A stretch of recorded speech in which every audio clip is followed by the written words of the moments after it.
Buongiorno signori e benvenuti nel primo serio video che faccio in cui parlerò dell'autonomia e del referendum sull'autonomia del Veneto.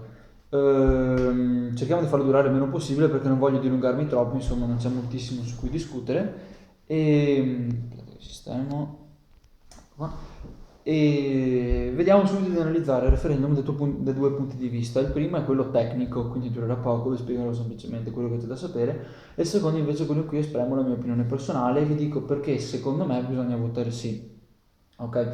Allora, partiamo subito. Dal punto di vista tecnico, questo referendum è un referendum consultivo. Referendum consultivo che quindi è una consultazione popolare, quindi di conseguenza non prevede un'immediata legge o un'immediata elezione da parte dello Stato, è semplicemente un referendum in cui i cittadini esprimono la propria opinione.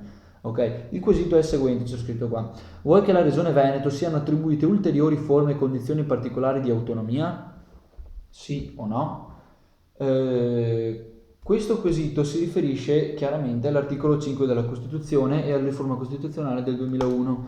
L'articolo 5 dice che la Repubblica, una e indivisibile, riconosce e promuove le autonomie locali, attua nei servizi che dipendono dallo Stato il più ampio decentramento amministrativo, adegua i principi e i metodi della sua legislazione alle esigenze dell'autonomia e del decentramento. Quindi trattasi di un referendum perfettamente legale, non è come quello della Catalogna, che teoricamente è illegale, ma è un referendum legale previsto dalla Costituzione e lo Stato italiano è uno Stato che nonostante sia centralista ha la possibilità di diventare uno Stato federale anche secondo le sue leggi costituzionali, quindi può essere fatto benissimo. Lo scopo di questo referendum è quello appunto di ottenere più autonomia in campo quale fiscale, dell'istruzione, più autonomia anche nel campo della sanità, nonostante ne abbiamo già molte, eccetera. Perché queste autonomie non sono state ottenute prima? Semplicemente perché i governatori della regione Veneto non hanno mai avuto un'arma così potente come il referendum per far valere le proprie ragioni e per cercare di tenere più tasse possibili in questo territorio e di gestirsi come meglio si può. Si va a votare dalle 7 alle 11 di domenica 22 ottobre 2017. Ok? Ognuno nella sua carta elettorale ha scritto la sua sezione dove deve votare nel suo comune di residenza e va, diciamo, a votare. Quindi questa è la parte, diciamo, più tecnica. Ora vi spiego brevemente come la penso, non ci vuole un genio secondo me, cioè è la mia opinione però è oggettivo. Io penso che sia sacrosanto e dovuto votare sì e soprattutto andare a votare, ma ancora di più votare sì, però andare a votare è importantissimo. Perché? Perché basta guardare i numeri per capire come il Veneto insomma è preso nel nostro paese, cioè il Veneto è una delle poche regioni che non ha debito pubblico ma ha credito pubblico, il Veneto avanza soldi dallo Stato italiano.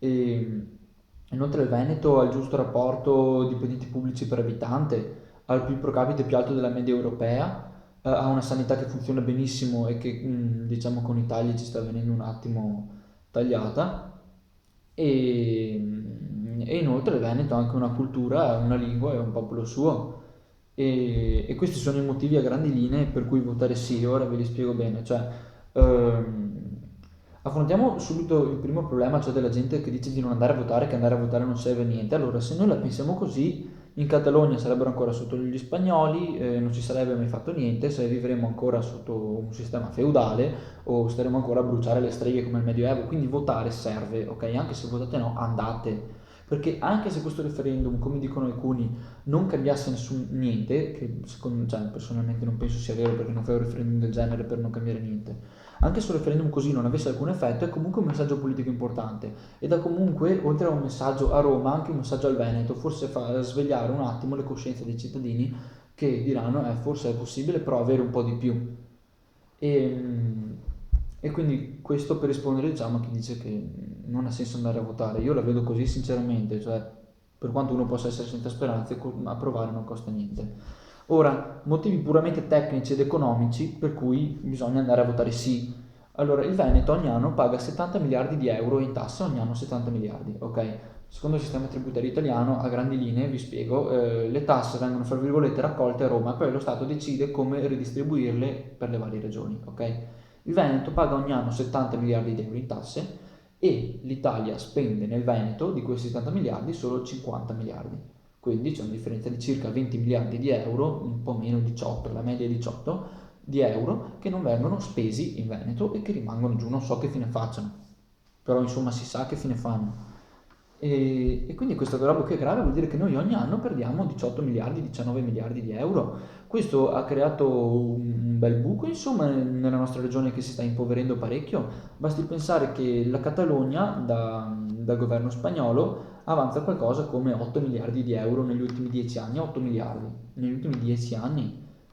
La Baviera ne avanza 50 dalla Germania, il Veneto dall'Italia ne avanza 180, quindi noi avanzeremo teoricamente 180 miliardi, questa cosa è gravissima.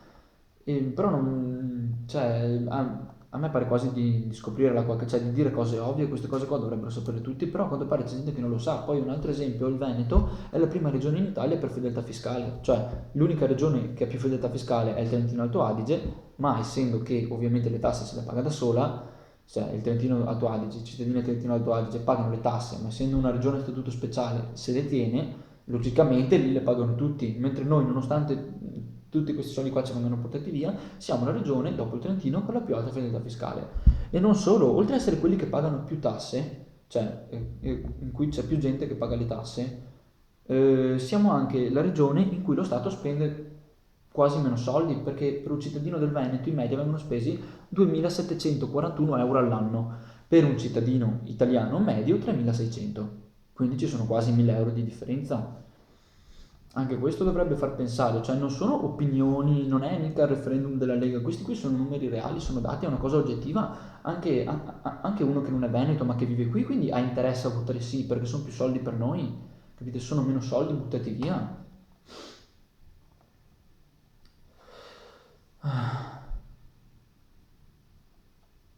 Poi, dipendenti pubblici per abitante, giusto?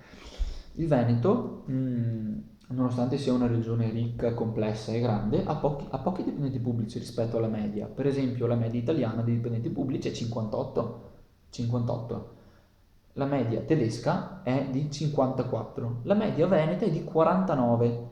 E inoltre, oltre ad essere meno, costano anche meno, perché il costo annuale medio di un dipendente pubblico in Veneto è di 31.454 euro, 31.454, mentre quello in Italia è di 32.506, quindi ci sono 1.000 euro di differenza fra quello che spende lo Stato per un dipendente pubblico da un'altra parte e quello che spende lo Stato per un dipendente pubblico qui. Quindi, ricapitolando, i dipendenti pubblici in Veneto sono meno, quindi di conseguenza lavorano di più, perché se sei meno devi lavorare di più, prendono meno e nonostante questo offrono servizi migliori in una regione comunque complessa da gestire, una regione sviluppata, una regione che richiede molti servizi.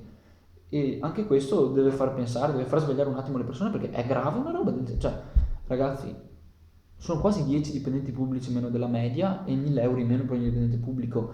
E moltiplicati per il numero effettivo degli dipendenti pubblici in Veneto, che sono circa 100.000, sono tanti soldi, ragazzi.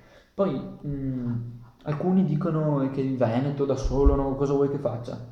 Solo per citarvi dei numeri, il Veneto ha un PIL pro capite più alto della media europea, ha un PIL pro capite di 29.600 euro contro i 25.100 della media europea. Se noi mettessimo il Veneto e l'Italia nella classifica del PIL pro capite dei paesi europei, il Veneto è 4 posti avanti dell'Italia, è al nono posto in Europa, senza contare che se il Veneto non pagasse più tasse all'Italia, l'Italia perderebbe anche questo PIL pro capite qua e quindi andrebbe ancora più sotto. E un altro motivo, cioè, sempre a proposito di tasse, che la pressione fiscale in Italia è assurda. La pressione fiscale in Italia è 64,8%, è mostruosa. Cosa vuol dire che tu da gennaio fino a giugno, fino a luglio lavori gratis, gratis. Ok? La media europea è 40%. I paesi in cui la pressione fiscale è così alta, a parte l'Italia, sono per esempio la Danimarca, ma in Danimarca i servizi sono eccellenti e la pressione fiscale è comunque più bassa della nostra. Noi paghiamo tutte queste tasse e riceviamo indietro poco o niente. Oltre, lasciando stare il discorso della burocrazia, ogni anno in media in Italia si spendono 269 ore in burocrazia, sono 11 giorni. È come se voi steste in coda alle poste per 11 giorni, voi immaginate di portarvi la tenda e accamparvi 11 giorni alle poste, o in comune, o alla segreteria della scuola, o dai carabinieri, insomma dove volete andare. Cioè è una cosa assurda. Poi l'Italia, secondo me, non è un grandissimo paese, cioè abbiamo dei problemi mostruosi che il Veneto non ha, e però il paese ha, e noi portiamo sulle nostre spalle, oltre che con i soldi, proprio con tutto, anche perché i nostri dipendenti pubblici, la maggior parte non sono veneti, sono di altre regioni, quindi in un certo senso noi diamo anche lavoro e noi aumentiamo, contribuiamo, però non ci viene dato nulla in cambio. Per esempio negli ultimi 5 anni in Veneto hanno chiuso 20.000 aziende e ci sono stati quasi 300.000, no 300.000 sì, 300 suicidi dovuti al lavoro, che è il tasso più alto d'Italia sicuramente, d'Europa non ne sono sicuro. Poi per citare altre cose, per esempio la connessione internet in Italia è più lenta della connessione internet in Romania, cioè sono tutte cose che ti fanno pensare, nel senso niente contro i rumeni, però là non sono ad un livello di sviluppo dell'Italia, pure la connessione internet lì è più veloce. Allora sarà una cavolata la wifi, però è anche questo un indicatore, capite? Perché a parte che dalla velocità di internet dipendono molte cose, soprattutto a livello commerciale, però ti fa capire proprio il grado insomma, di sviluppo ed è grave. Se noi avessimo l'autonomia potremmo ottenerci più soldi, attuare tutte queste cose che non ci sono. E inoltre un altro fattore proprio, direi, non preoccupante, però insomma molto rilevante, è la quantità di turismo, cioè il PIL prodotto con il turismo. Il Veneto da solo fa più turismo di tutto il sud Italia messo assieme. Ok, anche se nei telegiornali non lo dicono, ma è così, i numeri parlano chiaro. Il Veneto quest'anno ha avuto 65 milioni di turisti, 65 milioni a quanto la popolazione italiana, capite? E ha avuto un aumento del 19% rispetto all'anno scorso. È assurdo. Poi il Veneto, che è fatto di piccole e medie imprese, con tutte queste tasse qua, fa molta fatica ad andare avanti perché i più tassati sono appunto gli imprenditori, chi lavora in proprio, capite? Non sono le persone ricche o i dipendenti pubblici, più o meno lo stipendio rimane là, ma ci sono davvero tantissime tasse. E quindi questo dal punto di vista economico, dal punto di vista proprio morale, culturale, per i Veneti dovrebbe essere una priorità ottenere più autonomia. Uno, perché abbiamo una storia che è sempre stata separata da quella italiana fino a quando non ci hanno conquistati, ma proprio per il comportamento dell'Italia nei confronti del Veneto, oltre al loro trattamento dal punto di vista fiscale. Basta anche guardare dal punto di vista dei mass media, cioè per TV per esempio si sente solo dialetto romano, non si sente mai il dialetto veneto. L'Italia non riconosce il veneto come lingua, mentre l'UNESCO lo riconosce come lingua, ma l'Italia e l'Unione Europea no, perché queste cose stanno scomode. Nei libri di storia che ci vengono dati a scuola non si parla mai del fatto che il plebiscito per ammettere il Veneto nel 1866 fosse una truffa, non si parla quasi mai neanche della Repubblica Serenissima perché sono delle cose scomode. È ovvio che si ha paura che se la gente conosce la propria storia, forse comincia a pensare al proprio presente, al proprio futuro, e dice, ma come siamo arrivati qua? Perché ora siamo presi così? Quindi queste cose ovviamente non vengono insegnate, questo è grave. Autonomia in campo dell'istruzione sarebbe importantissimo, come ha fatto la Catalogna, come fa il Trentino. In Catalogna sono riusciti anni fa a ottenere l'autonomia in campo dell'istruzione, non fiscale, in campo solo dell'istruzione. Ok?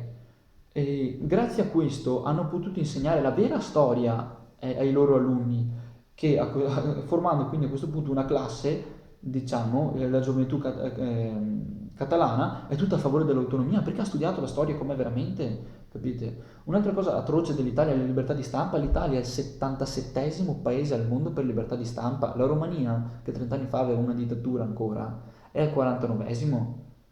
E questo deve davvero far pensare, cioè bisogna davvero pensare a questa cosa qua, perché la situazione è grave, anche se si dice di no. La gente forse non se ne accorge perché qua relativamente si sta ancora bene, ma si potrebbe stare meglio. Il Veneto potrebbe stare meglio, si potrebbe fare di più. Il comportamento dello Stato non è accettabile dal mio punto di vista e la gente dovrebbe svegliarsi perché se non ci svegliamo le cose andranno sempre peggio. Già la mia generazione è italianizzata completamente. Questo è grave. Pochissimi di noi sanno parlare veramente il Veneto, pochi. E, e pochi capiscono veramente la gravità della situazione, pochi sono informati sui numeri, sulle tasse, sul trattamento che riceviamo e su quanto difficile sia per esempio fare impresa qui, capite? Per questo bisogna andare a votare sì, per questo è importante.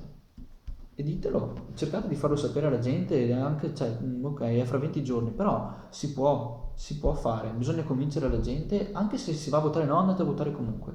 Questo è l'importante, perché è andare a esprimere il proprio parere. Se no il referendum viene infossato come quello lì sulle trivellazioni di petrolio, in cui ovviamente le parti politiche avevano interesse che il referendum non si facesse, e visto che il quorum è del 50%, anche in questo referendum è del 50% perché Luca Zaia ha voluto metterlo per vedere se i veneti frega, bisogna andare a votare, bisogna raggiungere questo 50% e bisogna vincere con il sì. La vittoria del sì è scontata, quello che non è scontato è il quorum ed è questo l'importante.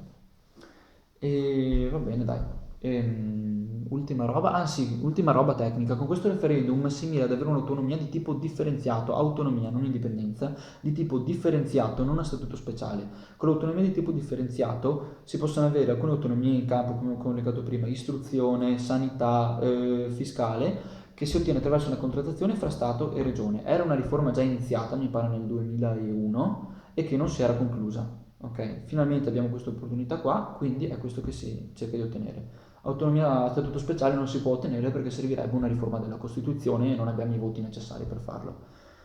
Boh, direi qua, spero che il video non sia durato troppo, spero di non aver parlato troppo in fretta e niente, basta, boh, ci vediamo, andate a votare e ciao ragazzi.